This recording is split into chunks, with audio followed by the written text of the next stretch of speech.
And Bonds hits one high. Hits it deep.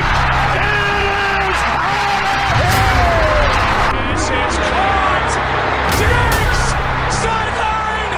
Touchdown. Unbelievable. Bryant for the win. Bang. Watch out. He's got getting away from the top speed. By Michael Short.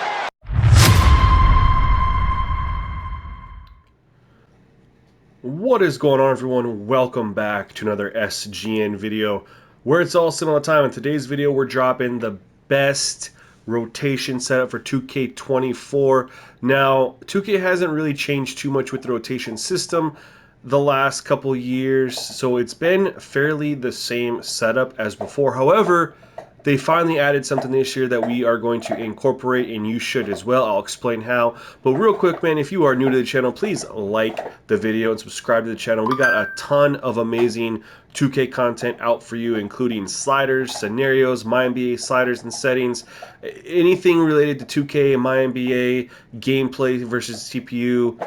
We got it here, man. And we also got it for Madden and MLB The Show, and I think you're going to really enjoy it. So if you are new, man, please subscribe to the channel. I'm trying to get to 10K here before the end of the year, and we are so dang close. So anything helps. Appreciate you guys being here. Let's hop into the video. So I am rocking the Bulls in my current mynba, and instead of just quickly showing you my minutes setup, we're going to do what I've done in years past and just show you how to set up minutes and show you guys the proper settings. So for this, I'm going to go ahead and take control over another team and just randomly pulling something out of my ass here. We're just going to go grab the Sacramento Kings and boom. Alright, so I'm going to flip over to the Kings, and we're going to go set up your lineup. And this is how you guys are going to want to do this for yourself.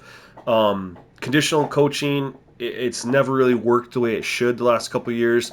So using conditional coaching with the timeline feature, although in theory is ideal, it just doesn't really work as intended. At least I haven't really seen it. So we're still going to do the old school route, and they did add a few things to make it even better.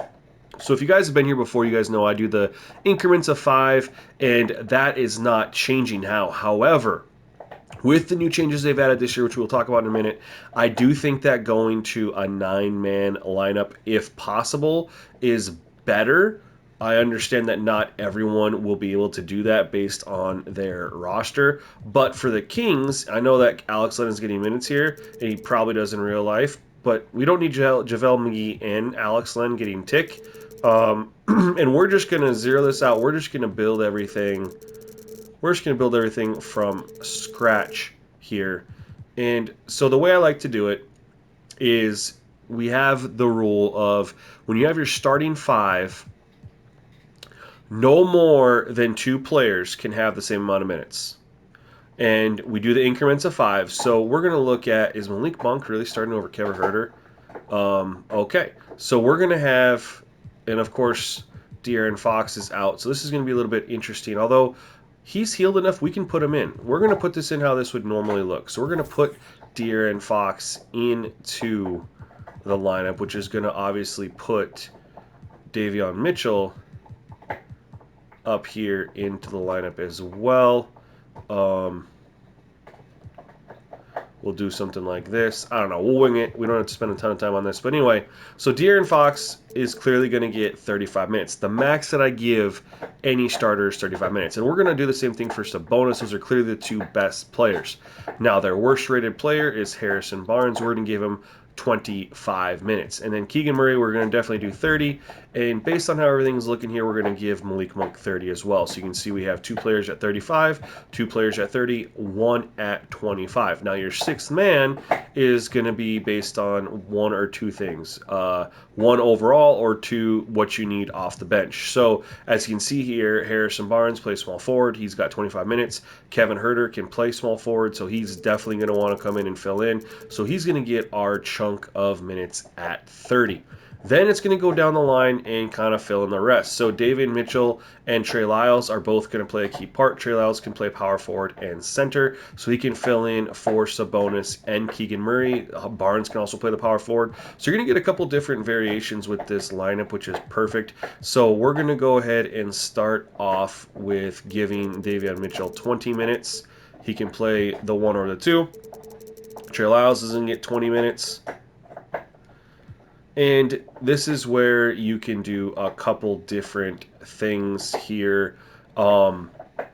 Chris Duarte, you can give him the final 15 if you want to, or if you were to go 10-man, you could do like a 15 here, and then a 10 and a 10 or something like that. Again, I prefer the 9-man this year, and we'll explain why in a second here. But this is how you want the lineup to look.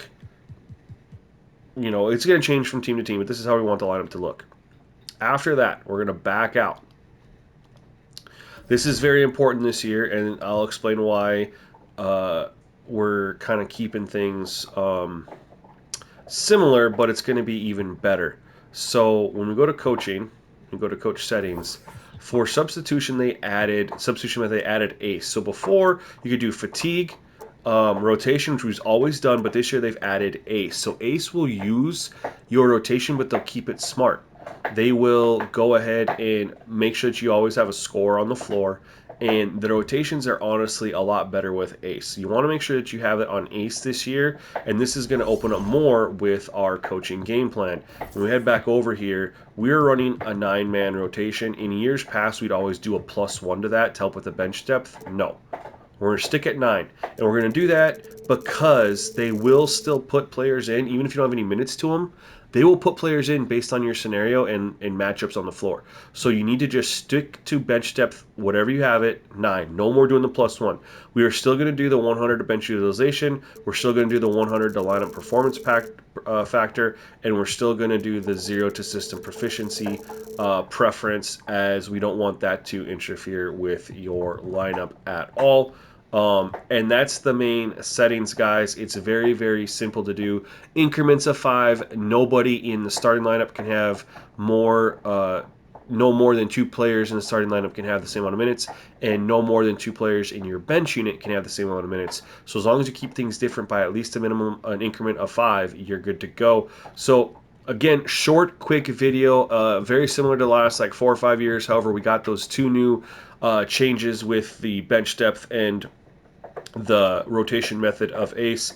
This is going to give you guys a fantastic setup, and I'll show you guys just right now what I'm rocking with the Bulls that I'm running here, just so you can get an idea. We got DeJounte Murray at 35, Terrence Davis 25, Levine 35, Hunter 30.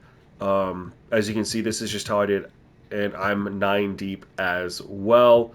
I just think it runs better this year. Yet, Torrey Craig has still gotten in and gotten tick, even though he's not getting any minutes, based on scenarios and situations. So, just something to keep in mind, guys. Hopefully, this helps you out with building your best rotation for 2K24 and gives you a great experience. And if you like the video, man, subscribe to the channel.